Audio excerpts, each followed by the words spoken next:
Hemp Wizard products are proudly used by former New England Patriots linebacker Brandon Spikes, Suicide Silence guitarist Mark Haleman, Canadian actor Jackson Rowe, Mr. Grimm and Noctis the drummers of Walking Corpse Syndrome, guitarist and vocalist Bub Heaston and bassist Ted Wilson of Black Sasquatch, guitarist and vocalist Adam Hines of Fester, Aaron Witzel, guitarist of Cropsy Maniac, Roy Boy, host of the Licking County Metalheads podcast, Crash Fistfight and Maxine Maxwell, host of the Musicians Hangout podcast, Jeff Towlinski, host of the Hard Rockin' Sports Show.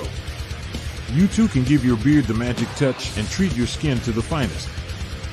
Visit hempwizard.net today and use code 20OFF to save 20% off of your entire order. Get ready! Get ready! Get ready!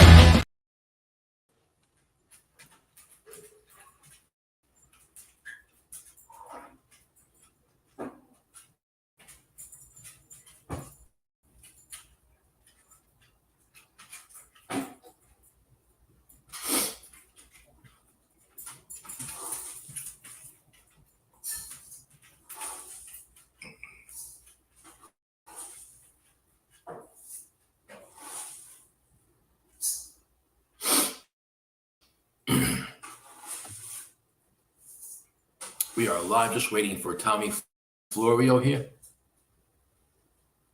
You're all set, Joe. Go. What's up, guys? Welcome back to Diamond Talk. Myself and Tommy Florio. We are live on this Sunday morning, October 29th, 2023, with the best in baseball talk. What's up, brother? Good morning, Joseph. Welcome to Sunday, October the 29th in the year of our good Lord 2023. Joe, we still got a lot of baseball ahead of us, and it's a beautiful day. Let's get it started. Yeah, great stuff. Wearing my Mickey Mantle shirt today. I know my father and your father be proud, so big Mantle fan. So for all Yankee fans, today is New York Yankee Jersey Day on the show. So Joe took a little bit of heat from the social media crowd for not having worn any Yankee gear so far. So let me, Joe, I've never asked you this, and it's I'm glad you brought it up. Your dad was a big baseball fan. What was his team, the Yankees? My father grew up very oddly a Cleveland Indian fan for a while. He was a big Bob Feller fan, and the old Herb Score. If you look the Herb Score story, he got hit in the face with a line drive and was never the same. You guys got guys like Larry Doby, the first black player in an American League, but he was a big Indians fan. But then later on, growing up on the east side of New York City, big Mantle guy. As my father was a year younger than Mantle, so he was a huge Mantle fan. But a lot of kids who grew up in the 30s and 40s were huge Mantle fans. Mantle was their guy. So Indians, but then later on Mantle. What interesting that a young man growing up in New York City in those days where, today you'd almost understand it because it's all over TV and social media. It's kind of easy to be an Arizona Diamondbacks fan. You can watch them every day, but, to be a kid living in New York City rooting for the Indians had to be extremely tough. I mean, God, there's nothing on TV. You see them once in a blue moon. Excuse me. That's amazing that your dad was that big a fan and found Cleveland Indians. That's great. Yeah, and he was also a huge Clemente fan. That's why I'm a big fan, because I got a lot of knowledge from him. Love Clemente. He always told me his favorite player, probably the best he ever seen, was Willie Mays, but he has to put Clemente around there as one of the best all-around players. So a little tidbit there. That's interesting because it's funny growing up as a big baseball fan. I would listen to obviously my dad, my Uncle Bob, some of the elders, and you listen to the stories, and it's funny, like today's kids don't listen to our chats about our great players. There's not a lot of that. But then again, is so much of a distraction. Back in the day, every Sunday we went to my grandmother's house and I watched baseball because there wasn't anything else to watch on a Sunday. 3 channels. Maybe we caught a Abbott Costello rerun or something, but otherwise we watched the Yankees and then the Mets, or Mets and then the Yankees, and that's what you did, and you listened to stories of Mantle and Frank Robinson and all that stuff. So interesting, and yes, Mantle was that guy, and he might be the last of those American icons. I mean, as much as Jeter and some of these other guys are iconic, Mantle represented an entire generation. If you really think about it, I mean, when he died, his funeral was broadcast all over TV. I haven't recorded it. I recorded his funeral. You know how popular he was? Mickey Mantle was so popular, Tommy, that in his height, he was doing commercials for smoking cigarettes and non-smoking. I mean, how popular you're advertising for people to smoke cigarettes, and then at the same time you're advertising don't smoke. That's how popular he was. Yeah, it's great. It's funny. He is very rarely in the conversation of greatest player of all time. I mean, it's always Babe Ruth, and then you get into some people say Willie Mays. Some people will talk. My dad will tell you it's quite possibly Frank Robinson. It's everybody's got their thing, but I think Mickey Mantle might be the most popular player of all time, and might be the greatest baseball name of all time. That might be, but the iconic swing and the switch hitter and this number 7, there's guys today like Bryce Harper who are huge Mickey Mantle fans. I mean, you just don't hear kids running around today saying, I want to be Joe DiMaggio anymore.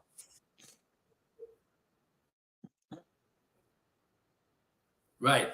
Now, my guy, Johnny Bench, who was his guy? Mickey Mantle. They both came from Oklahoma. I remember when Bench came up, Bench started in 67. I think Mantle's last year was 68, if I'm correct. Pretty much, yeah. Yep, absolutely. Yeah. So huge. He was a huge he was his guy, Bench loved Mantle. And if you think about Mantle, his story, don't forget, Tom, he almost quit. Yeah, he sure. Almost, his father, him and his father had a conversation. He was going through bad times, and he wore number 6 before 7. If people remember that, he wore number 6. And his father said, here's what you got to decide in your life, and the rest is history. And then, of course, the 16 surgeries. People forget that about Mantle. How many surgeries he had? How hurt this guy played? My God. Yeah, and still wound up. Again, you and me, there's arguments to be made. Who's the most iconic player of all time? Is it Babe Ruth? Is it Mickey Mantle? There are certain players who are just iconic. But to me, maybe because Ruth played so long ago that Mickey's still a little fresher. But boy, oh boy, when people wax poetic about baseball players, it's usually a guy like Mickey Mantle. It's just amazing to me that at this point he's still that relevant. And you wish to see how it would have turned out if he didn't blow out that knee in the 51 World Series. How different his career would have been, or if he played today, and with the rehabs and the surgeries that they do today, how different his career might have been. You don't think of a guy like I think he was like 6'1", 6'2", maybe 220 in his maybe up to 210 sometimes, but 3.3 seconds down to first base when he batted lefty. 3.3 seconds. That's how he got his nickname. The Commerce Comet. He came from Commerce, Oklahoma, and they called him the Commerce Comet because he went down to first base like a comet. Just great. Yeah, and as a kid, he almost lost his leg after a football injury. It's funny. They would just some company just bought his house in Commerce, and they're selling off shares of the house. I guess they're taking it apart and they're selling pieces of his house. I mean, think about it. It's 70, 80 years later from when he lived there. And he's dead almost 20 years.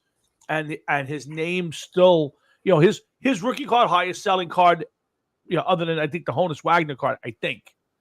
I'm not sure if that's still the case, but his rookie card is the gold standard. And of course, if you listen to our dads, they probably had 15 of them, and they put them on their bikes and rode user. So we could have retired 10 times. What do you think about? Yeah. What do you think about the notion that what I think makes him so special? I'm not saying he's better than DiMaggio, who I think out of all the great Yankees might be the one I have the least, but might be the most talented. Didn't play as long as everybody else, but when you say the greatest Yankee, people we might even say it's Gehrig, but I think Mantle has to be there because of the switch hitting. What do you think about that? Well, I think it all plays out. I mean, but I think of my Mount Rushmore of Yankees, that's obviously I got to put Ruth in there, but to me, Gehrig, Mantle, DiMaggio, but the guy who gets left off that list all the time is the pudgy guy, and that's Yogi Berra. There's a guy, 10 World Series. They had a big feature on him this morning. They were talking about catchers in the series, and you look around and there's a guy who gets left off.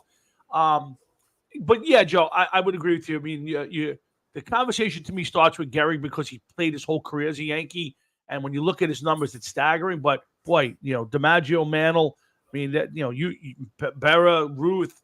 I mean, you can and to be honest, you got to put Mariano Rivera in that category. There's a guy who's just the greatest at what he did, and there's a lot of guys from that franchise who could go up into that prestigious Mount Rushmore. It's a great question. It's a great topic. But absolutely, I want to give you a stat if I can for 2 minutes. Is that okay? Oh, sure, your gig, man. Do it. Let's do it. I got a stat for you, and I want to go over this because I heard this week about a Hall of Fame player, guys who've made it and guys who have not made it. I'm not saying this guy made it or not, but I want to give you a stat of a player, and I want you to tell me about it. So he was a pitcher for 12 years, okay? Pitched 12 years in the majors. His first 7 years, he was 54 and 53. 500. Okay. Mm-hmm. 7 years, 500. Good at the best. Yeah. 500. His last 5 years was dominant. 111 and 34. Tremendous. Just tremendous. Sure. So first 7 years, 54, 53. Last 5 years, 111, 34. His career was 165 and 87. Now to me, there's nothing that says, all-time great there. 2.76 ERA, 165 and 87. You got guys like Clemens, Pedro, Maddox, Randy Johnson with much better ratios. So, Tom, is 165 and 87 a Hall of Fame pitcher? Oh boy, on the surface, I would say no, but again, I don't like to just live on stats alone. So that's my first problem. But I would say he had a great end of his career. But at the end of the day, it's the numbers are not overwhelming. So the answer to me would be no on the surface. Right. So you're doing that on stats. 165 and 87. So I guess Sandy Koufax not a Hall of Famer. Well, that's the problem. You see what I'm saying? I have with Koufax. Yeah, no, I get. That's why I say all the time, and I argue with Jeff about this on Thursdays. Is I can make stats sing and dance. I can make a stat. 1 minute it's the greatest thing in the world, and the next minute it's not. So to me, it's about the eye test, and then the stats can back it up. The problem I have with Sandy Koufax is, and again, would I argue that Sandy Koufax was a great pitcher? No, but what I say is 7 years of a career enough to get you in the Hall of Fame? I don't know. To me, I mean, obviously he did, and he's considered one of the greats of all times. But 5 years. 5 years. Yeah. Okay. So again, but when you're mediocre for 7 of 12, is it enough? Again, right. I never saw Sandy Koufax pitch. You bring up a good point. Good. Right. You bring up a good point because you always say guy has to be the best for 5 years. Now he was the best for 5 years, but that's it. So if we're going to do this to Sandy Koufax, shouldn't other guys be afforded the same luxury? I don't think so in a way, because if you're dominant just for 5 years, and people are going to argue with me, he was worldly. If you look at his stats in those, 5 years, 34 losses and 111 wins is just great. But the first 7, he was average.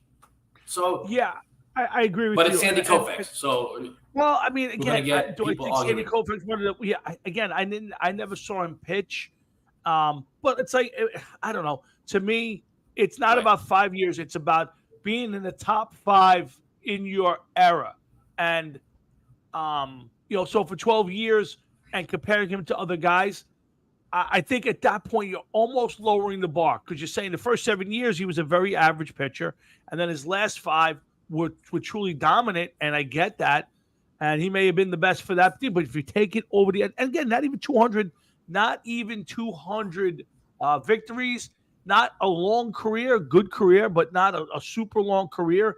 Yeah, I'll be honest with you. If you put that on paper and you hid the guy's name, I would tell you he's not a Hall of Famer.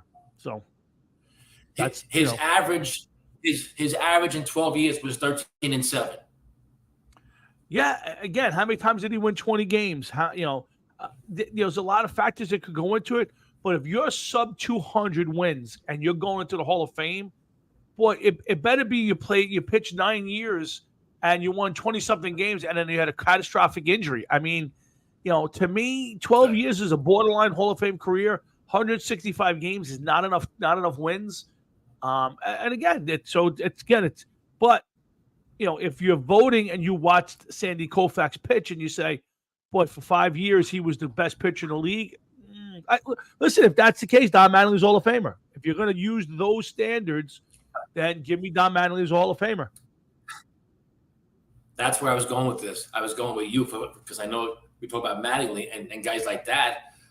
Dale Murphy, another guy who, but it brings up these other pitchers. You got guys like Pettit, who has 240 wins. You got guys like you got all these pitchers who have more wins.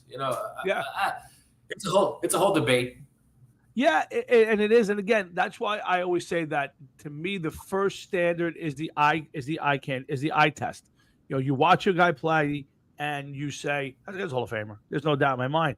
You can back it up if it's close with stats, but I like your standard. Either a guy's a Hall of Famer or is not. You should need to have to prove a guy's a Hall of Famer, and that's the problem with the league now. Is they've put so many of these second-rate players in that that's what you go by. When you get what's his name, the guy who played first, Jim Thome. I know Thome hit a lot of home runs and all of that, but I watched Jim Thome's whole career. I thought he was a really good player. I never thought he was a Hall of Famer. So that's my problem with the whole. This past week on social media, people were talking about Kyle Schwarber, that if he keeps going, he'll be a Hall of Famer. I know but Joe, I know. It's the standard though that we're faced with. That's the problem, is that they've lowered the bar. We've talked about when it happened and who it happened with, but the bottom line is it's changed in the fact that people now look at a guy who has these stats, and I think Schwarber's a good player. I don't know if I have him in the top 10 in this era of players. And at that point, how are you putting him in the Hall of Fame? And again, I think the Hall of Fame debate is always going to be that one, because it's so subjective now. And I think you just the Hall of Fame really should just be the baseball museum, and then you can put everybody in. So. Mm-hmm. Yeah. Yeah, Frankie Catalano, I get your point. My dad will tell you Sandy Koufax, all that. But on the surface, when the guy has a 12-year career and 7 of it is mediocre at best, now let's be fair. if you look at the year DeGrom won the Cy Young and he had 9 or 10 wins, 20, 30, 40 years from now, somebody may look at it, how did the guy win with 7 wins or 9 wins? And you go, that guy pitched amazing for 7, the whole season. The team just stunk. And every time he left the game with a lead or tied, he wound up losing the game or he got no decision. So 54 and 53 could be he was dominant, but his team stunk and they didn't win games, Joe. So to be fair, that's why the eye test is the best test. Right. Well, you brought up a great guy who they make me crazy on social media because they already got Jacob deGrom in the Hall of Fame. And I'm sorry, Frank. I know you were a Mets fan. So Jacob deGrom, as we sit here on October 29th, 2023, here is his stats, Tom. He's 84 and 57. I totally agree, but again, I think 84 and 57. Yeah, no. Jacob deGrom is not a Hall of Famer, but it's not because of his wins and losses. Jacob deGrom is not a Hall of Famer because he doesn't pitch enough and he's spent too much time on the DL. But deGrom, Joe, he won a Cy Young with 9 wins. I mean, there was I'm going to tell you a dozen games that year where he probably left with a lead and the team gave it away. So that's why I always say you got to be very careful with stats when you're judging people. And again, I agree with you 100%. Jacob deGrom is not a Hall of Famer. He may be the best pitcher of this generation, but he don't play enough. I don't think he's played enough. No, Frank. Here's the problem. Yeah. Good, Frank. Right. Yeah, Joe. His problem is he started when he was 26 years old. So right now, Frank, he's 35 years old.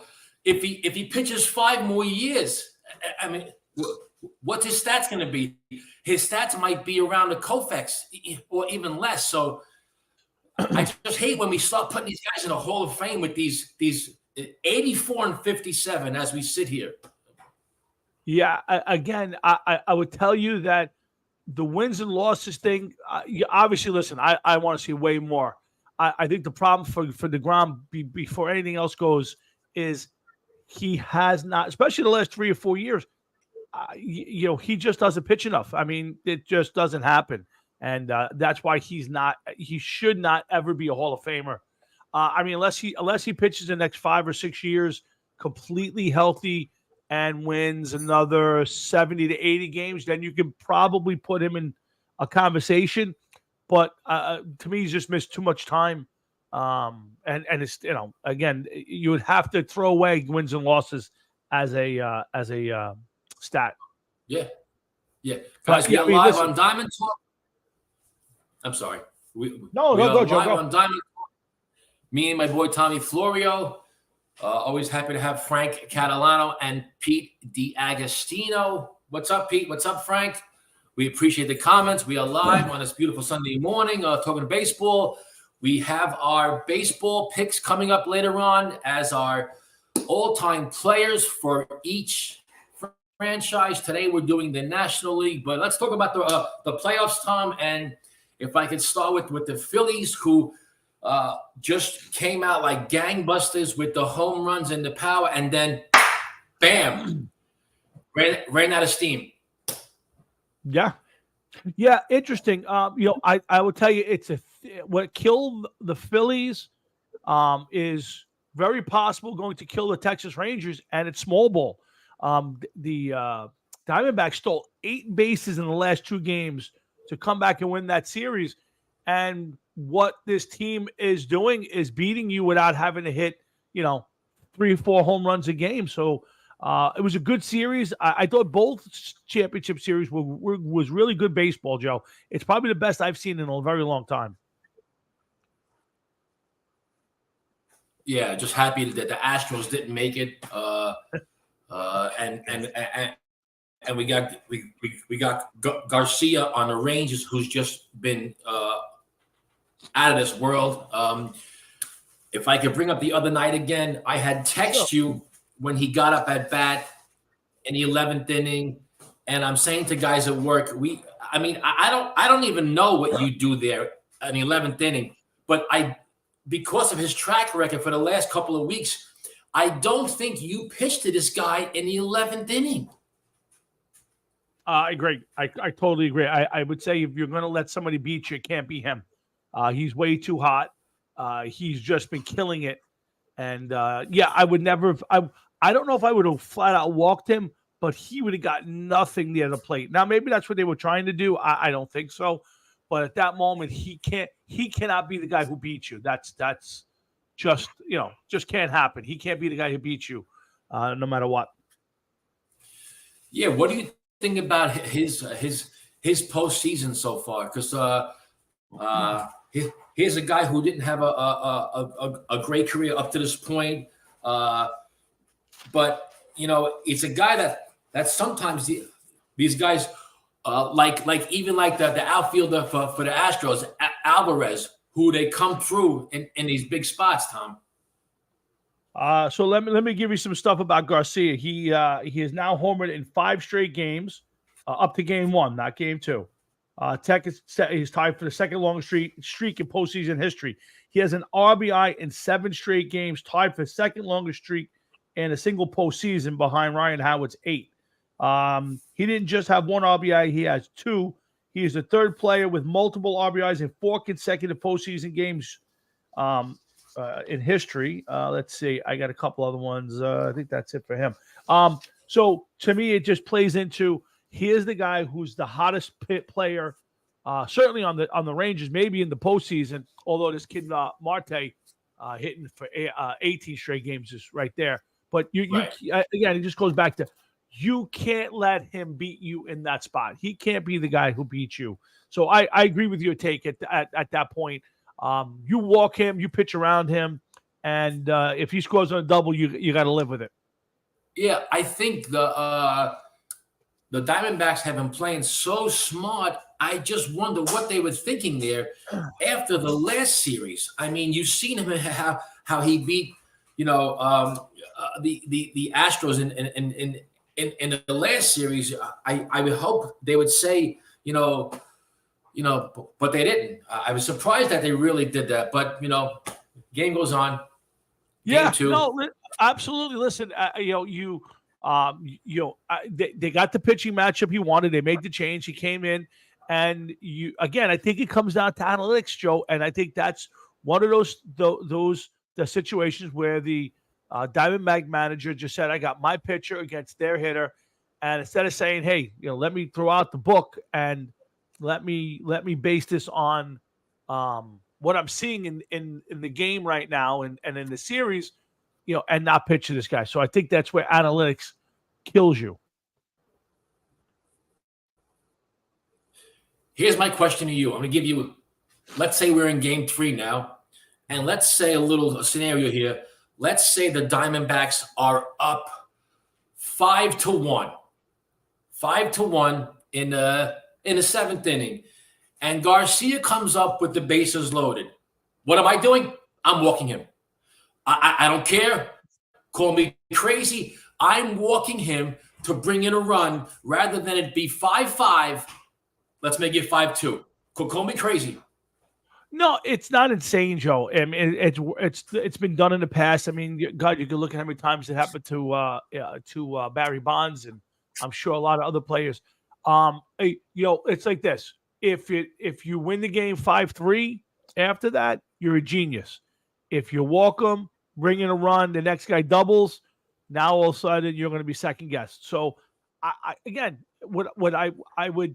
I would say this: if I was the Diamondbacks manager and if I was watching and the Diamondbacks manager did that, I would go, "Wow, that's ballsy. I like it. It's not necessarily what I would maybe do as a manager, but I think it's interesting theory." But yeah, you're right, Joe. If the guy's that good, you can't let him beat you. Yeah. Just crazy, but I love the small ball, man. I love the sacrifice bunts. I love the stealing. I think you had guys here today stealing base after base. I love it. But I will tell you, And his name right now, the catcher on Arizona, what a gun. Moreno. He's got some Moreno, gun, that yeah. kid. Woof. Yeah. He's got Yeah. some gun. I'm really impressed with him. Yeah, listen, see, this is one of those, if you're a true baseball fan, you love this series because it sets up the small ball versus the home run. And, Arizona really could be up 2-0 in this series, if not for the home run in game one, because they got Seager's 2-runner and then Garcia's home run to win it. But, they're 18 for 18 for stolen bases in the postseason. They're running all over the place. I mean, they're scoring runs from over, and it was an interesting. I'm watching the post game on MLB, and one of the analysts, I forget which one, was questioning the sacrifice bunts and the stolen bases, saying you're giving up outs. And the other analyst said, "Yeah, but you're not sitting around waiting for something to happen. You're making something happen," which I think is the true definition of small ball, Joe. And I love it. I think it's great. I'm not a fan of either team, and I'm kind of liking the Diamondbacks and the way they play the game. It's just fun. And Pete's point, I think the defense has been great by both teams, and this is great fundamental old school baseball that we're seeing out here. Yeah, that analyst, that's the mentality of where we are today in sports, how we want that home run, we want the power hitter. I always say, I think every player on the team, every player, Aaron Judge should be able and learn how to bunt the right way. They should all be able to bunt. I don't care who you are. I just think if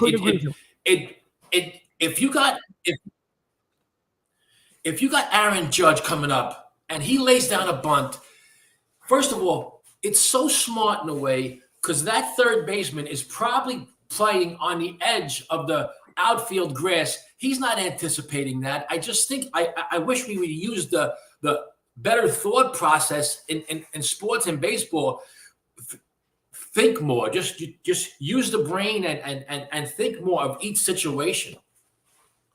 Well, I think what the bunt should be, and obviously there's a situation where you bunt a runner over, but I also think in a situation where if you're not playing, if you're not hitting, if you're Aaron Judge and you're not hitting well, and you can kind of just find a way to get on base by dropping a bunt or making the third baseman playing a little tighter, that gives you a little more room between third and short or third in the line. The reaction time, Joe, is when you're playing 5 steps behind the bag is a lot different than playing even with the bag or a step in because you're worried about the bunt.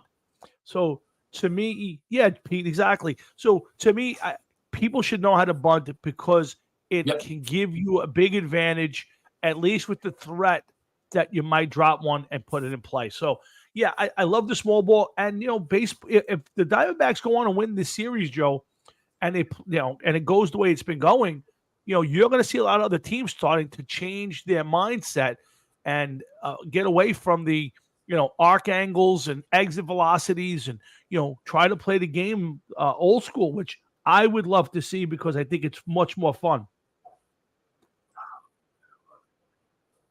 Oh yeah, I love playing the games on the fundamentals of how it should be. I love even. I think we've seen a double steal. I forget what series it was. It was a double steal, and I double steal with the bunt recently, and I loved it.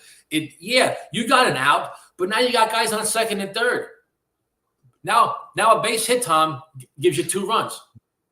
I listen. I agree with you, Joe. I love it. Sometimes you have to sacrifice an out for the greater good, and I've watched it in the series. Guys bunting guys over, and and that's just the way the game's played. Now you have to follow through and drive in the run. But to me, there's more things that good can happen.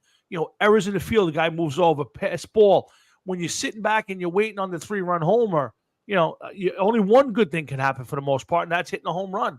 So I like, and I think it puts pressure on the other team, Joe. It puts pressure on them to not be flat-footed. It makes them stay in the game and worry about the holes, and is a runner going to move? If you know where a guy's going to be every minute of the day, it takes your mind off of it. So, I think the Arizona Diamondbacks way, I love it. I hope more and more teams do it. Yes, and we're talking about guys stealing. Now I know these guys are great athletes, but I don't care who you are. Even if you're if you're a guy like Pudge or Bench or these guys who are known for throwing guys out, what you throw guys out, you start throwing that a second, you're going to get tired. So I think it's also this mindset that let's have the guys running. So I think it's got to affect that catcher, eventually, of throwing down 127 feet to second base. Everybody's stealing. So it's just that thought process of getting in their head, make them throw more, make them throw down a second, get him tired. And don't forget Thurman Munson. Yes, I as you know, Pete, I love Thurman Munson. You know that, brother. It makes you tired. Makes you tired. And it makes the pitcher pay more attention to the field. It throws off his timing because he's holding the ball longer. He's not in a rhythm. When you're a pitcher, Joe, what's the best thing? It's being in a rhythm. It's getting the ball, throwing, rocking and throwing, rocking and throwing. When you're worried about the guy stealing first or stealing third, or stealing second or stealing third, or even stealing home, which we've seen in the postseason with Bryce Harper, it makes the pitcher hold the ball a little longer or adjust what he's doing on the mound. But you still have to be successful with it. And the Diamondbacks so far, could easily be up. Not for a Seager home run. The Diamondbacks could be up 2-0 in this series, not killing home runs. So I love the way this series is playing out. It's not got a lot of juice. Let's be honest. This is not a big rivalry. This isn't two huge teams. But it's good fundamental baseball for the most part. You're not the only stupid thing I've seen so far was Tommy Pham getting picked off second base to end an inning, which to me is a huge no-no. And the analyst, Joe, says, well, I think what he was trying to do is he was going to take third base. He was timing it to take third. I'm going, well, what are you stealing third? And with 2 outs in a game that's it was either 2-1 or 4-1. I mean, it made no sense to me. It was a dumb play. He got picked off. He fell asleep and got picked off. And to me, that's where a small ball will kill you if you're dumb about it. Yeah, it was a bad choice, and you have to always expect that sometimes guys taking a chance at the wrong times or it was a bad choice, and hopefully you learn from it. Another ex-Met. How many ex-Mets are in this postseason? We talked about it already. How many ex-Mets are in this postseason in the World Series? Yeah, it's crazy. Yeah, it is crazy. I'll give you another one. Joe, drove me crazy. They were talking about Jordan Montgomery, and I thought Montgomery pitched well. I don't think he was dominant, but he pitched 6 strong, got into the 7th inning, and you know what the first thing the analyst says was, well, he pitched 6 strong innings, but he didn't strike anybody out. And I said, well, who cares? Like, to me, the idea is not to come out here and strike everybody out. The idea is to come in and get everybody out and give your team a chance to win the baseball game. And again, it's that same thing. It's all about it's not what you do, it's how you do it. And to me, if you're Jordan Montgomery and you get me 6 strong, you get me into the 7th with a chance to be in a game 2-1. It was either 2-1 or 4-1. That's a good pitch game, Joe. Why do I care he had struck nobody out? It's just an asinine comment. I don't understand. If you're up, if you're pitching a great, that kind of stuff drives me crazy. How it's the long ball, it's the home run. We have to see how many strikeouts a guy's got. If I hear that term one more time, the sweeper, I'm going to throw the TV. Oh. How many times we have to hear a sweeper? It's the sweeper pitch. Let's just make more names for pitches. I get that. That's one I've been puzzled by for a long time right now. But I think the most overrated, one of the most overrated stats. I'd say it's not the most, but it's one of is how many swings and misses they get. I don't care. I don't care if a guy strikes out a lot of guys. I want a guy who just gets people out. And if that's to me, what I'd rather see. how many times you keep the ball in the infield, whether you strike a guy out or they hit a bunch of ground balls, because what? Ground balls aren't going to kill you. They'll nick you to death if you get a bunch of them in a row. But you keep the ball in the ballpark and you keep the ball on the ground. As a pitcher, that means you're keeping the ball down. I'll take that stat over anything these guys have at all. I'm the same way. I love that sort of baseball, and I don't need a guy to have 11 strikeouts in a game to pitch a good game. Here's the whole thing: if a guy leaves the seventh inning and is up 3-1 and didn't strike anybody out, I don't care if he walked 8, he's still up. Correct. Get me to the point where I get to my bullpen. Pete brought it up before, and it's the age today. And I know the postseason's a little different, but it's the age today where your starter's only going to go 3-4 innings, and he's had a quality outing. To me, I want my starter at a minimum getting me to 6, could get me to 7, where I can use my entire bullpen if I need it to get there, and I don't have to tax my bullpen, and that's the problem today. The mentality is get me 3, get me 4, get me a 5-inning pitcher's enough today, and that's the problem. But you get a guy gets it to the 6th, he starts the 7th inning, he's down 2-1, and he has no strikeouts. I don't care. He's had a quality at bat, a quality pitch game. Sorry. Of course, that's the mentality. You see a guy's not pitching great, but he's still winning. And then we got right now we have the bullpen warming up. And, will he make it to the 4th? Will he make it to the 5th? Yeah. If you see a guy in the 7th inning these days, options. That's a great word. People don't. It gives you options. It gives you scenarios. Now you have something to work with. Yeah. Well, think about it, Joe. You get into the 6th inning, you start the 7th. That means you can theoretically use your second best guy to pitch an inning and change, get you into the 8th, and then theoretically you could bring in your best pitcher in the 8th inning with an out or 2 and get you through the 9th. And that's how the Yankees won 4 World Series. I mean, that's really how the Yankees did it, and that's how most people should do it. But the problem is, managers nowadays, a guy like Montgomery hasn't struck anybody out, and they're yanking this guy out in the 4th inning, and yet Bochy left him in. He teetered here and there, gave up the 2-run homer to Moreno. But to me, get me outs, get me to the 7th, and you've done your job. Keep me close. And I think again, here's the problem, Joe. It's no longer about being a good pitcher. It's about how many people did you strike out. That's the problem. Get me guys who are pitchers. Yeah. It drives me crazy also. I agree totally. What's your take on Scherzer? And is he pitching game 3 or 4? He's got it. I mean, Joe, whether he's great now or not, I don't. He's a Hall of Fame pitcher. And to me, you got to go out there. He's got to go out there and he's got to give them, a good outing. He's got to duplicate what Montgomery did, and But yeah, I don't see how you can't trot him out there. To me, theoretically with him, Eovaldi and Montgomery, that's a pretty good staff. But Scherzer's got to go out there and pitch game 3 or 4 and give him a better than solid start. Yeah. I think you have to put him in there. I mean, he has the experience. He's a warrior. I hope to see him. I'm trying to find a stat if he's going to see what game he's going to pitch. I think he's going to pitch. He's pitching game 3, Tom. He's pitching game 3.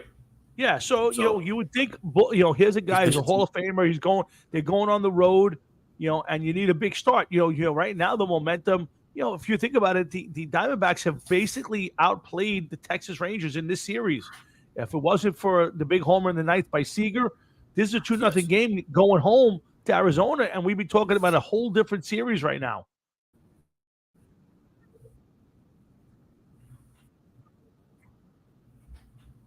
I know. I think we're gonna get. I think we're gonna get 7 games in the series. I want 7 games. I want more baseball. So I think we got a. I think we got a good solid series. I think we got 7 games coming up. I would agree. I would agree with you. I think the way the series is playing out, I don't think either team is dominant. I think either anybody wins can win a game in this series, and I think that's good for baseball. Pete, I'm agreeing with you. I don't like pitch counts. I mean, I think, again, we're babying. I call it the pussification of this generation of players, and I think it's in all sports. I mean, basketball, they give them days off, the resting days in the middle of the season, like ridiculous stuff. And baseball, I think it's, the pitch counts. And, to me, in the postseason, you pitch until your arm falls off. And I'll go back to 2000 World Series, where I think Leiter threw almost 140 pitches through 5 or 6 innings in that Game 5 loss because he was their best pitcher and he needed to be out there. And as long as you're getting outs, however you get it, I don't care if you're running everybody to a full count, you stay out there and you pitch until your arm falls off. Well, Tom, how about this? And instead of pitch counts, how about we communicate with the pitcher in between innings? How about if a guy's up to 80 pitches, if you want to go by pitches, which I'm like you, but if he comes in, just ask him, how you feeling? Because like a guy some of these pitches, they actually start pitching better as they get older or even longer in the count, or after 80 pitches, they actually start warming up better. So how about we communicate with the pitcher? Ask him how he's feeling. If he says, I have 100 pitches in and I feel great, you have to let him go out. I would agree with that, but I tell you who else I would ask, and that's the catcher.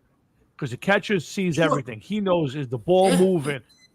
Is he hitting his spots? You can feel in the pop of the glove. So to me, yes, you want to ask the pitcher, but you're going to get, if he's anything worth his salt, he's going to go, I ain't coming out. So to me, I'll ask the pitcher, are you hurting? Are you feeling? But I'm going to go to the catcher and say, what's he got?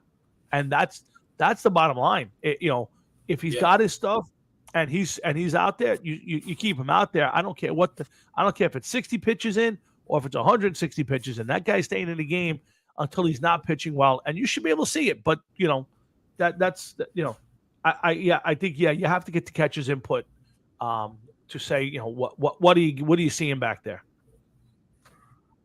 But that's you remember that scene in a league, sure. a league of their own, where he comes out and he asks the sister and she says she's toast. Yeah, that's a great point by you. That's the point. Yeah, that's the point. Joe, we've all played. We've watched a ton of baseball in our lifetime, and the one guy who knows is the catcher. I mean, is the ball popping? Yeah. Is the ball moving? I mean, to me, the biggest thing is the ball moving. If it ain't moving anymore, it's coming in straight. Baseball, major league hitters are going to tattoo it. So I think that's the way you figure that out. But if you're going to go strictly on pitch count, again, starting the season, you want to build a guy in. I get it. I'm not a big fan of it, but you want to say, guys on a pitch count because it's third start of the season. I think it's retarded. I never saw anything in my life like it. But I go back to why were the guys in 1969 able to pitch 35 complete games? These guys today are world-class athletes, Joe. They're world-class athletes. They play baseball year-round. Those guys were selling clothes in the offseason. Yogi Berra and Phil Rizzuto sold suits in the offseason to make money to play baseball. They showed up looking like guys who just finished Sunday dinner, at their mother's house. These guys play year-round baseball. They work out year-round, and they can't throw 90 pitches in April. I never. That's something that nobody will ever be able to explain to me. Yes, and Pete's right. Today's athlete is supposedly, physically stronger. I mean, they're bigger, all the muscles and this and that. And but I think it comes down to money. It comes down to money. I don't want my guy pitching too much. It's too taxing on his arm. He's got to pitch next week. He's got to do this commercial, or he's my client, or You never know, Tom, what's going on behind the scenes. You don't know what's in their contract. I'm serious. Sure. You don't know what the agent is saying. Yeah, my guy's going to pitch, but he can only pitch. You never know what that terminology is behind scenes. Joe, I couldn't agree with you more. But here's my theory on why today's athlete, why bigger, faster, stronger, supposedly is inferior to the older players. Here's why. Because when we were kids, and I'm not talking about us because we're not major leaguers and all that, but when our generation and the generation before us, they not only did you play Little League or Babe Ruth or whatever leagues you played in, you threw a baseball probably 9 months a year, every single day of your life. You had to catch with your friends. You played street ball. You built up arm strength. You built up your legs because you played I can tell you, going back to being a kid, playing baseball from 8 a.m. until 5 or 6 p.m. every day. Every single day I threw a baseball. And I think that today's kids, Joe, you ever drive around and see a baseball game going on in the neighborhood? No, Never. You ever drive by a street or a park and see two kids just throwing a baseball back and forth? No, because these kids only throw a baseball at baseball practice or at a game. And that's what? Twice a week, 3 times a week for what? 4 months? To me, that's the biggest downside to today is that these kids don't throw a baseball or play baseball year round or outside of just organized games. Yeah.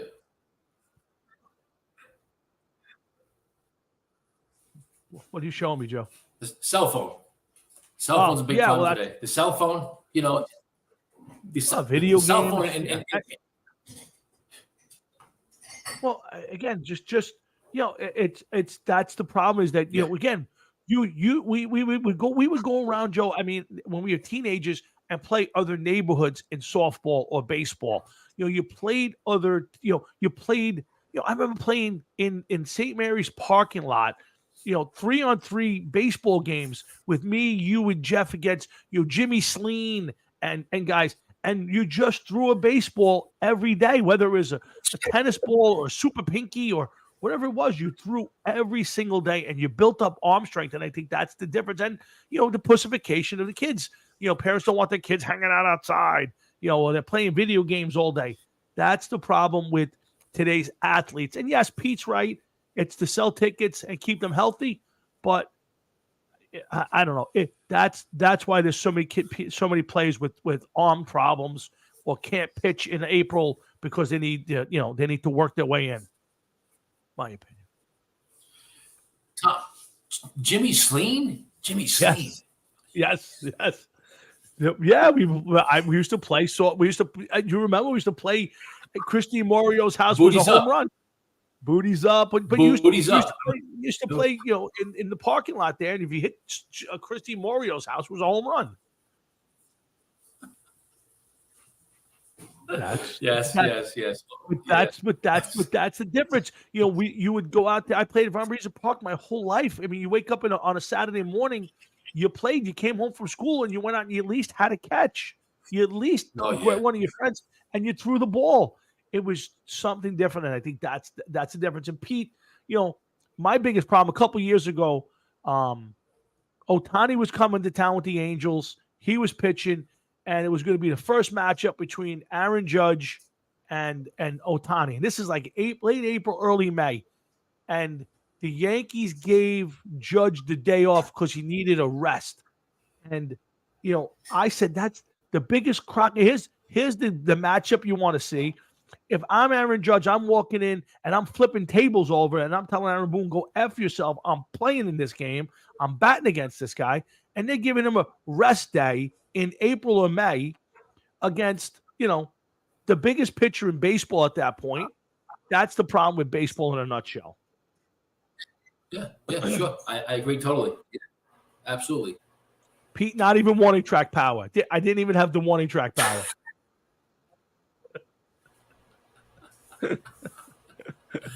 Guys, we are live on Diamond Talk. My boy and Tommy Florio.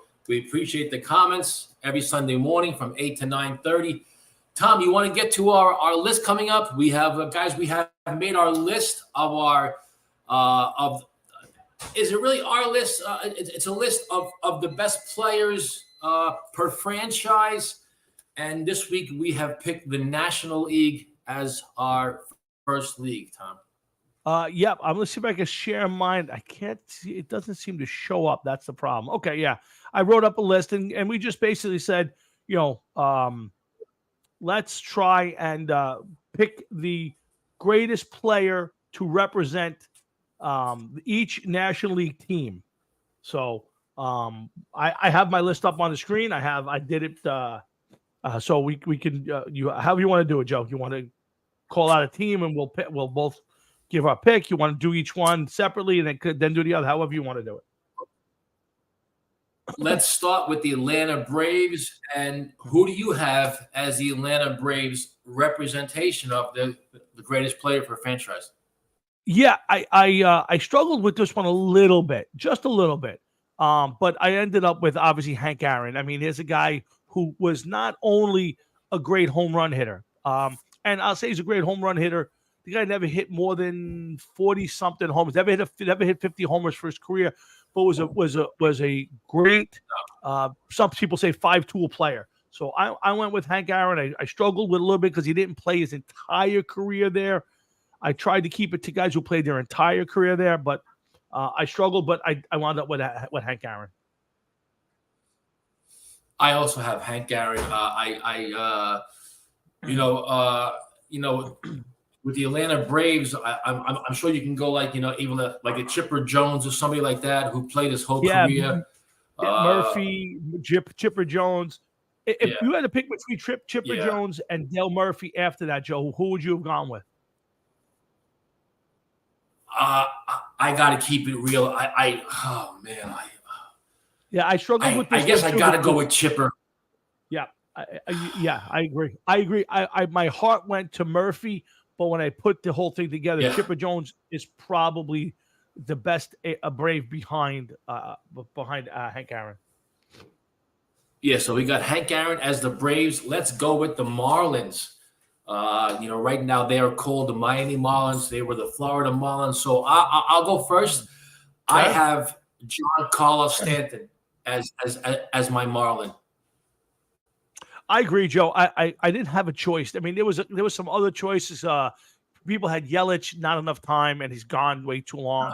Some people were talking about Cabrera. To me, while I think his career has nosedived, 59 homers. He was absolutely a terror when he was there. Yeah, to me, it's not enough history, but I went with Stanton too. Yeah, I think his best years have been with the Marlins. 100%. We're going to the New York Mets, and I don't think it's even debatable that we both pick number 41. I'm going to say you pick number 41 also. Yeah, this was surprisingly easy, and why I say that is yes, Tom Seaver, bar none. Again, another guy who only played 10 years with the Mets. The sad part of the Mets, and this is not to get on the Mets and the Mets fans, is if you really look at it, it's Seaver who only spent 10 years there and is a pitcher. And I had a hard time struggling to figure out if I was picking a position player, who would it be? And it's probably David Wright, and that's. To me, you've been in existence for 50-something years, 60 years, and your best player is a guy who's okay. I mean, really. To me, that's an indictment of the Met organization. Is that you don't have? You can put Doc and Darryl in there, not long enough. Piazza, I don't consider a Met, even though most people will. This was easy because it was Seaver, but really, Joe, 10 years. I know, but you bring up great points. It was Seaver, how good he was with the Mets, and the whole franchise, how it's been so dysfunctional at times. So yeah. Okay. Good point. Let's see what we got for the Expos, who are now the Nationals. I probably guarantee we didn't pick the same guy. I'm gonna go with Vladimir Guerrero.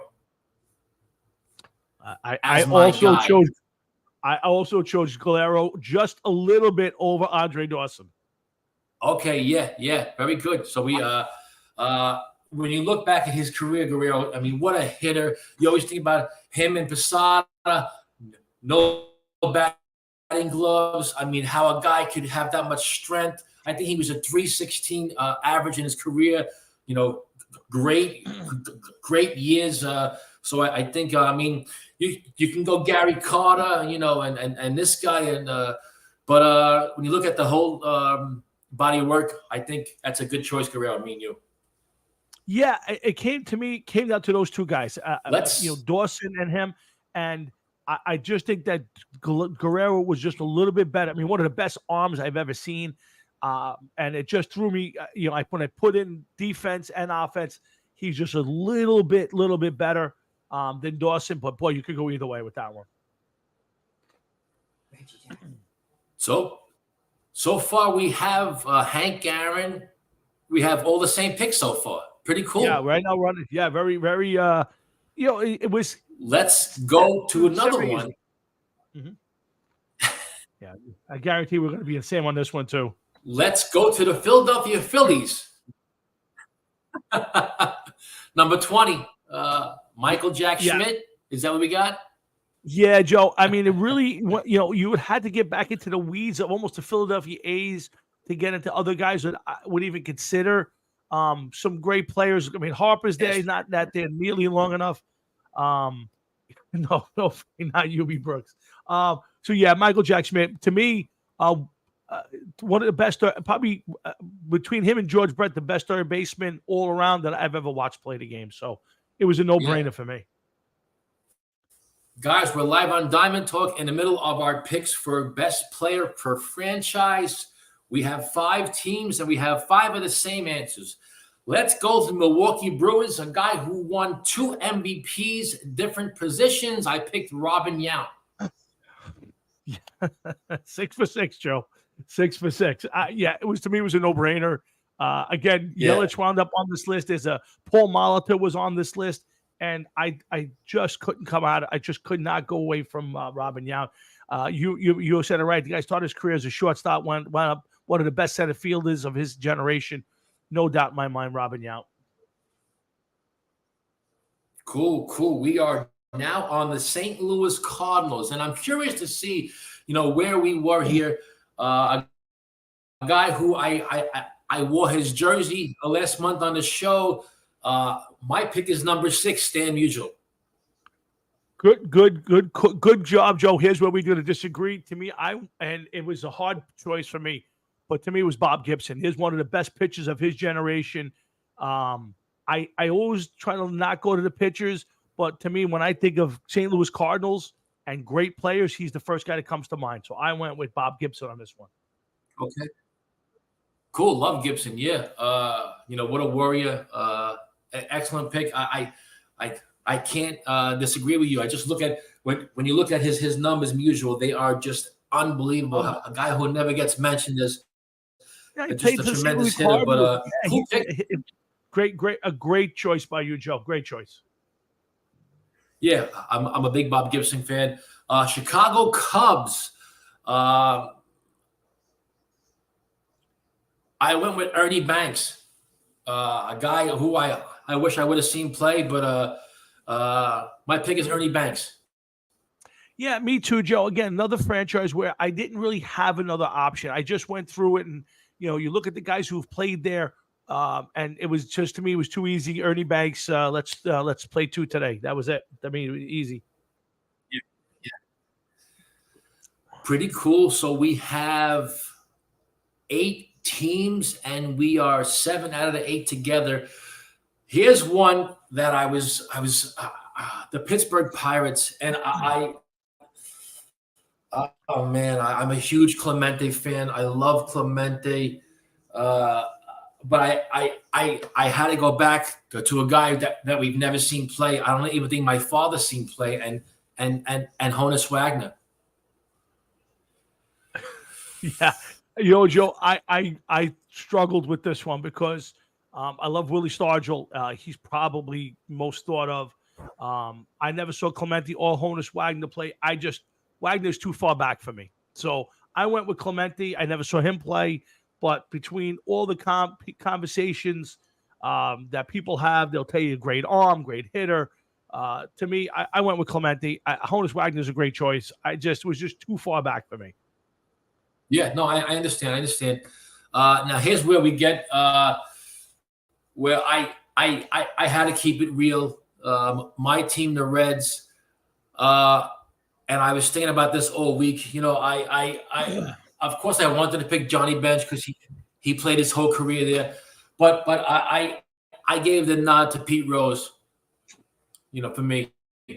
My problem, I went with Bench because I think Bench dominated at his position, where I think Rose was an average fielder, great hitter. Don't get me wrong, but Johnny Bench was a great fielder. Great behind the plate, great hitter. Played his whole career there. Rose bounced around. I went with Johnny Bench. I just thought it was a no-brainer. I couldn't. There was different ways I could have went, but to me, it was easy. But again, Rose's problem is not a great fielder and bounced around. That's why I went with Johnny Bench. I get it. You see, Frank Catalano, I always got to keep it real, bro. And even though Bench is my guy, I know it actually surprised me too. But I know Arizona Diamondbacks, not a. I think they came around in '98. I think they're a franchise 25 years. But I went with a guy who won 4 Cy Youngs in a row, and I went with Randy Johnson. Boy, it was a tough one but Randy Johnson to me is a Seattle Mariner, and I couldn't pick him as an Arizona Diamondback, so I went with Paul Goldschmidt. I went, to me, the guy who played there most of his career. I know he's bounced now to St. Louis and all that. I just couldn't go with Randy Johnson. He's a Seattle Mariner, so I got Goldschmidt. Okay, I get it. Another very storied franchise from the Brooklyn Dodgers to the LA Dodgers. As a Dodger, oh man, I went with a guy who we talked about before. I went with Sandy Koufax as my pick. Joe, I did too. Yeah, I did too, Joey. I struggled a little bit. Had Piazza finished his career there, it might have been a little easier. The great Dodger teams of the 50s didn't have great Dodger players in that sense. I mean, Pee Wee Reese can't be in this. Those 70 Dodger teams, Garvey's not that guy. So, yeah, I went with Sandy Koufax with you. I thought it was an easy. Drysdale was in the conversation. There was a couple other guys, but to me, I couldn't put Jackie Robinson there. I just couldn't do it. That was just too easy. And I never thought that way of him. Yeah, I can't put Jackie Robinson in, and we even talked about his Hall of Fame. Why he's in a Hall of Fame. He doesn't have Hall of Fame stats, but that's not a show. But I couldn't put Jackie Robinson in. So Sandy Koufax. So the San Francisco Giants. How do you go at number 24? How do you go? Yeah. How do you go? Anybody else? Again, some people will tell you Frank Robinson was a great player, and it was a lot of great players in their history. But yeah, to me, it's easy. Willie Mays. It's just easy. No, Tom. Frank Robinson didn't play for the Giants. No. Oh, that's right. I'm sorry. You mean Barry? No, well, I'm thinking of Bobby Bonds. Yeah, there was another guy also. I'm sorry. There's another guy. Was another outfielder. Barry Bonds. Yeah, maybe, but now there's somebody else that McCovey? I had in my brain. Yes, McCovey. That's it. It was McCovey, yes. But again, nobody's Willie Mays. Yeah, nobody's Willie Mays. Yeah. So we are close on a lot of these. Mm-hmm. We go to the Padres. I don't know how you pick anybody else but number 19. Yeah, and it's funny. I was doing this list, and Baseball Network had a Mr. Padre documentary, which I watched once before. One of the best hitters I've ever seen play the game, and a good all around player, and not just a stick. So yeah, it was easy. Tony Gwynn's is a no brainer. Surprisingly, a very good basketball player at San Diego State. People don't know about. Oh, really? I didn't know that. Very good basketball player. Very good basketball player. To me, one of the best hitters we I've go ever to seen. another team that hasn't been around, for. Oh yeah, I mean, if you talk about hitters, I got to put him as the greatest hitter I've ever seen. Of course, we didn't see Ted Williams, who was just great, but I mean, Tony Gwynn, his strikeouts, he didn't strike out 200 times in a decade. I mean, it's crazy. Here's a guy who I forgot, because you see John Smoltz, Glavine, and Maddox. I forgot. I think they struck him out like less than 10 times. Just a great hitter. God, just a great hitter. Yep. Last one. We go with the Colorado Rockies, and I mean, I don't know how you. I mean, I have to go with Todd Helton. Yeah. It was the guy. To me, I think it was Larry Walker was in the list. There was a bunch of guys on the list, and I just said it was no brainer. 17 years of Colorado Rocky, still not a Hall of Famer. Let's be honest, not a Hall of Famer. But if you're going to ask me who the best Rocky of all time was, I'll say it's Todd Helton. But here's a guy, Tom, we talked about it, who got 72% last year. So I know. He's going to be. He'll probably get it this year. I can't think he won't, Joe, at this point. So and we go to the Houston Astros. Yeah, I know. We go to the Houston Astros, and I got another guy who switched positions. Also was a catcher. I went with Biggio on my pick. Oh boy, Biggio. Me too, Joe. Yeah, I can't pick anybody off the current teams. So I would say yes. I had Biggio, and that would be I guess it for a franchise that goes back a long ways. There wasn't many. To me, there wasn't many choices. A lot of bad. Couldn't go Cesar Cedeno. Couldn't do it.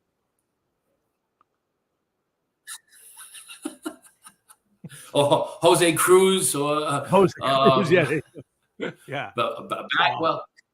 Yeah, it was. But so we got no-brainers. Yeah, even though the Astros are now in the American League, I think we had to put them in there. So we got a lot of the same. Mike Scott, Mike Scott was a great pitcher for the Astros. I don't know how many years he had there. Not enough great years. I mean, you did this,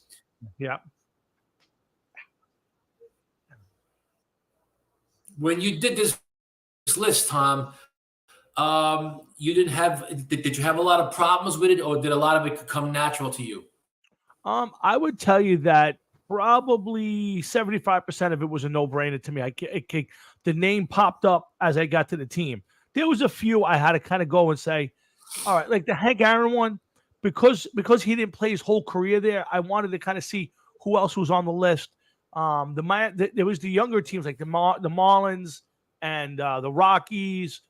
Some of those teams that the Diamondbacks that I had to go. All right, let me Google top 5 players in Diamondbacks history just to see who they would put up there. And then you look at the list and you're like, this is pretty simple. I think next week. Yeah, Joe. No, I'm saying the one I think I had the biggest problem with was the Nationals Expos. Next week we'll do the American League. Yeah, we're a little delayed, but you with each other. Yeah. I know. You could have went Carter. You could have went Andre Dawson, but it's funny that we both picked Guerrero. Yeah. All right, so talk about next week, Joe. Next week is American League, but next week we got the American League, and we'll pick our American League. Best players. And I already think about the American League, and I think we're going to have some differences next week. I think it's going to be a little harder, but guys, we will have our team next week on Diamond Talk. It's my boy Tommy Florio and me talking about baseball. What do you got, Tom, for the rest of the show today? I tell you the truth, Joe, we've kind of killed it, man. We went through it. Let me see. I got a couple of pages of notes here. All right, so Joe, let's end it with a little bit of a little talk about free agency, if you don't mind. And obviously, breaking the bank, they're talking about who's going to be the potential suitors for the Shohei Ohtani sweepstakes. If you had to pick right now, okay, I'll give you a list of teams, Joe. Give me your top three where Ohtani winds up. Ready? I think Dodgers. Yeah, so there's a lot of talk about the Rangers because I think Dodgers.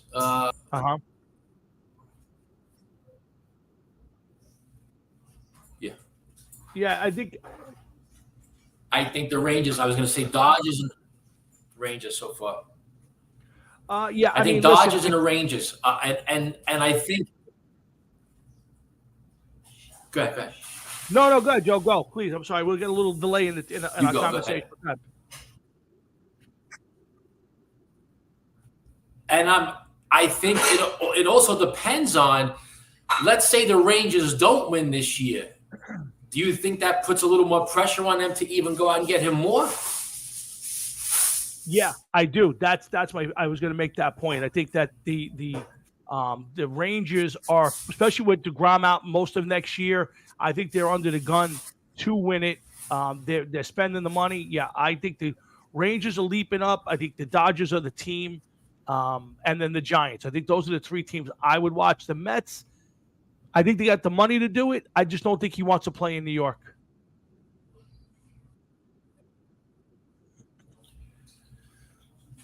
I just don't know if I would if I would want him. I know that's crazy. I mean, he's gonna get 60-70 million dollars, and I don't know. I don't like the signing. Do you think the Yankees have any interest? Yes, I don't think the Yankees will spend the money. He's not going to be able to pitch next year, not that early at least, but he will be able to hit and play the field if he wanted to, I think. But he can't pitch with the surgery, so that's going to be out. And the Yankees won't spend the money. And Joe, I'll give you one real quick. I don't think he gets 60 million. I'll be surprised if he gets 50.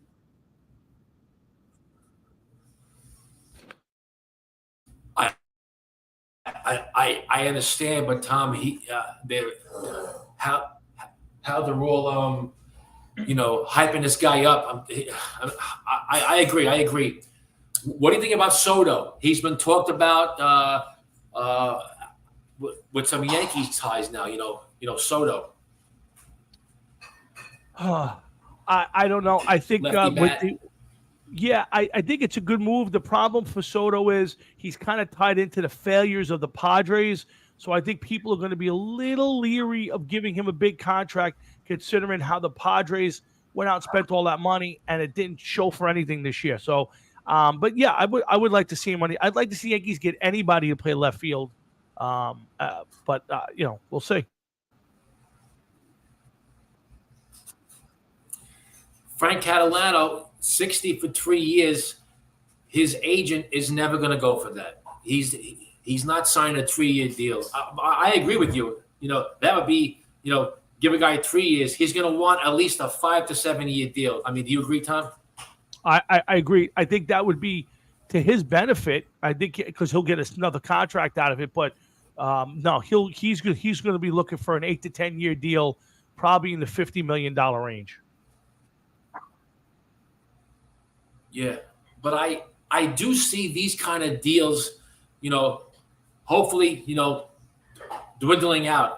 I don't know if we're ever going to see another 10-year deal, another even 8 to 10 year deal. He could be the last one. I don't know. I would agree, but I think people are going to be leery because of the pitching and the amount that could the fact you think about, Joe, as you get older. His arm could wear out, and if he gets hurt, if he hurts his arm, that means he take a bat out of the lineup. I think teams are going to be very leery of giving him a 10-year deal I think they'll overpay him per year, but I think people are going to be very leery about giving him 10 years. And hey, Mike Weissman. Yeah, I always say, I always see how many years is he going to do this for? How many more years can he do this pitching and hitting at this level? I don't know. I don't know. I would agree. I think you almost have to decide at some point what to do and what not to do. But the problem is he's going to ride it out until he gets that big contract, and then you can make that decision because he's worth more money this way. It's a bigger gate attraction. Yeah, absolutely. But it should be fun. With now, what do you think about what's up with Mike Trout? They were talking about him maybe going back to Philly. I mean, going to Philly. Well, I mean, listen. I mean, I think Mike Trout is a very interesting player. He's obviously one of the most talented players in the league, maybe the best player in the league. But for a guy who's maybe the best player in the league, he should be the face of the league. He's not. I think that's Ohtani or Judge. And, the Angels have done nothing with him. And I think at this point, he may be a sell-off. And if they were to sell him off, I think the first place he'd want to go would be Philly. I mean, he's from Cherry Hill, right outside of Philly in Jersey. And, I could see him winding up there. I could see him winding up a lot of places. But the problem is too many injuries, Joe. Just too many injuries. How we just talked about, Ohtani maybe going to Texas. If they lose, maybe we bring up Trout because the Philadelphia. So I'm sorry. My question is, does Philadelphia not get into the World Series bring that whole conversation of Trout, in more because they didn't get there? Well, I think you will definitely see them in the conversation for a few players now. I think they're a player short, maybe even in the pitching staff. I mean, other than Wheeler, are they great in the pitching staff? And their bats went a little cold, so it would not shock me if they made a move. I mean, Joe, you only get a couple of years to be in the top of their game, and they're not even winning the division, not even the best playing team in their division, and they're finding a way to get this deep in the postseason. To me, they got to make a move for another player, another explosive player, and could be Trout. Yeah, I think we should watch. If Texas doesn't win the World Series, I think the two teams we should really watch because I think they're close. Is the Phillies and the Rangers? I mean, the Rangers have been making some good moves over the years. A couple of years, getting DeGrom, he'll be back. We have to see what they're going to do with Scherzer if they're going to keep him next year. But it should be interesting with those teams. And then the Dodgers are all, always in that talk for somebody big, We'll see. I think the Dodgers are interesting, Joe, in the sense that they've cleared payroll. So, with all the big payroll, they almost have to go for it every year. I think the interesting team is the Mets. What do the Mets do? Did they learn from the let's not go and buy every big high-price free agent and try to build it the right way? Or do the Mets run out there and try to get a Mike Trout or Shohei Ohtani and overspend and repeat what they've done with Scherzer and Verlander and some of the other offseason moves there? I think the Mets and the Dodgers are really going to be interesting to see this offseason. Yeah, absolutely. I'm curious to see where this Mets organization is now after the firing of Buck and everything, but we will see. I wanted to bring something up. I wanted to get your take on Alex Rodriguez because I personally think he's a tremendous analyst. I mean, you could disagree. I don't care what he did. If he cheated, I'm not going back to his playing days. I think when you look at him as an analyst, he brings up some great points, and I'm a fan of his analyst skills. I don't know about you. I do. I agree with you. I think Alex Rodriguez would make a great manager, or even maybe even a great general manager. I think his insights into the game are bar none the best out there. I think the closest guy, maybe David Cohn. Cohn's a great analyst, also. Yeah, if you get past who A Rod was as a player and the bullshit, he's a great listen, and I think he'll be a great manager. I think he loves the game, and I think he's really knowledgeable. And it's a shame that most people aren't going to give him the credit you just did. Yeah, I think he's outstanding. I love his take. He speaks well. He articulates well. I love that he knows baseball. He knows the X's and O's, and I love that about him. He's always talking about the fundamentals. I watch him and Big Papi and Jeter, and I always turn to him because he's always saying he's always saying the right things. I think he's great. I wanted to bring something up because I think sometimes as interviewers, we don't know what the hell we're talking about. And the other day on The Fan, I think you have Evan Roberts, who's now with Tiki Barber. They're partners. I don't like them together.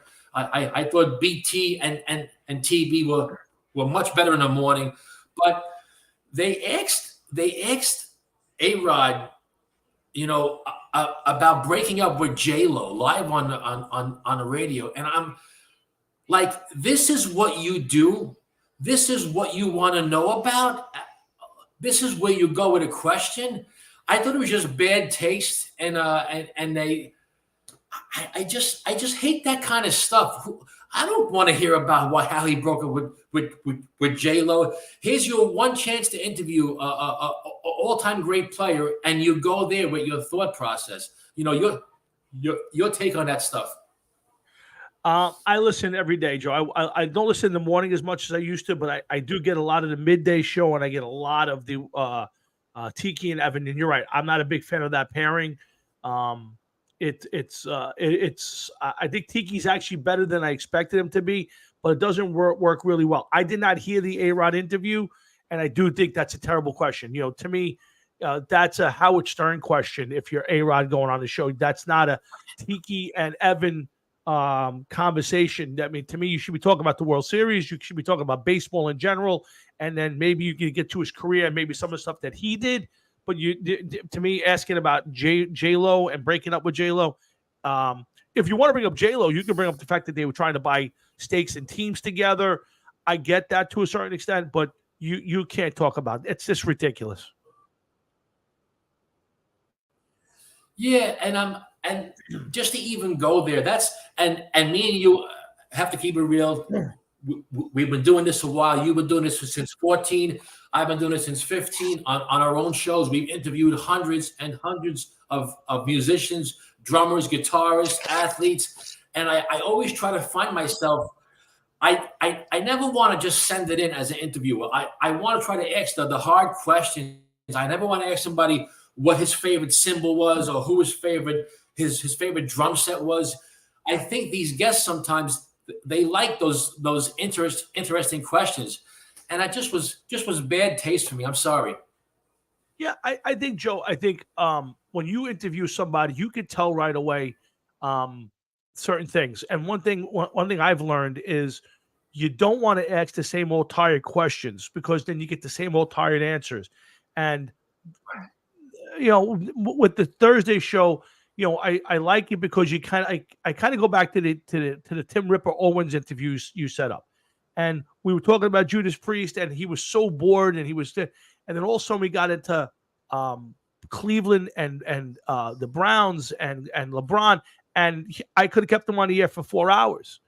And what you realize is these guys get asked that titled, "Oh, so what's your favorite at bat? Who's your favorite guy to hit off?" I mean, you ask those questions, and they get bored, and you get the ridiculous answers. And to bring up J-Lo into an A-Rod interview when the guy's obviously a wealth of knowledge just tells me you didn't prepare for the interview. there's so much stuff I'd rather ask him about the game of baseball. You know, where's it going? You know, where do you see yourself in 5 years as an analyst? What's your aspirations? Do you want to coach and manage? You see, I did that in 10 seconds, Tom. Mm-hmm. Not even thinking. I don't care about J-Lo. There's a million things. There's a million things that you could ask A-Rod, and you don't have to go anywhere near J-Lo and Frank Catalano. Tiki's good. The problem with Tiki is he's not a great all-around sports guy yet. He's getting there. The problem is he needs somebody to lead him down the path, and I thought him and Brendan Tierney were great because Tierney's a great top-notch guy with all sports, and he led Tiki down the right path where Evan he's a big sports fan, but I think he's more of a goofball, and he needs to be second chair, not first chair, and that's the problem with that lineup.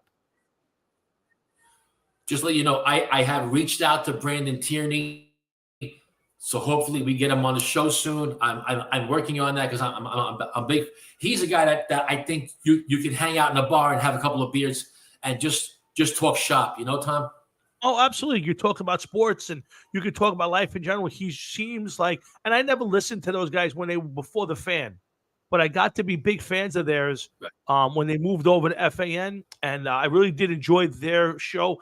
I didn't like the breakup, and I don't like Sal Licata and Brandon Tierney together. It's okay. It's not terrible. I like Tierney. Yeah. I'm not a big fan of Licata, but Tierney and Tierney and Tiki was a great show. And they should never have split that show up. Yeah. But that's where we are. We have finished another show, Tom. Another great show, guys. Thanks for all the comments. Tom, anything you want to end on? No, Joe, just great baseball. Looking forward to the next round, the next series of baseball games. And listen, looking forward to next Sunday. We might be doing a wrap-up of the World Series next Sunday. Yes. Next Sunday, we should probably be done with, who knows? I don't know if Game 7 is next Sunday or it's called, but I think it's next. Out. I think let's say you pay. And next Sunday, guys, we'll have our American League. Yeah. Tomorrow, Monday and Tuesday should be game. I'm not sure, but it could be around. But next week we'll have our American League, franchise players. Tom, great show, brother. I will talk to you during the week. Absolutely, Joe. Thanks for a great show. Wish your niece a great day today. I hope it's great for you and the whole family. All right, Joe. Thanks, Joe Cloak. Appreciate it. All right, guys. That's Diamond Talk for Sunday, October 29th. We'll see you next Sunday. We get to do this all over again. Thanks, Joe. Love you. Talk to you off the air. Love you too, bro. Thanks, guys.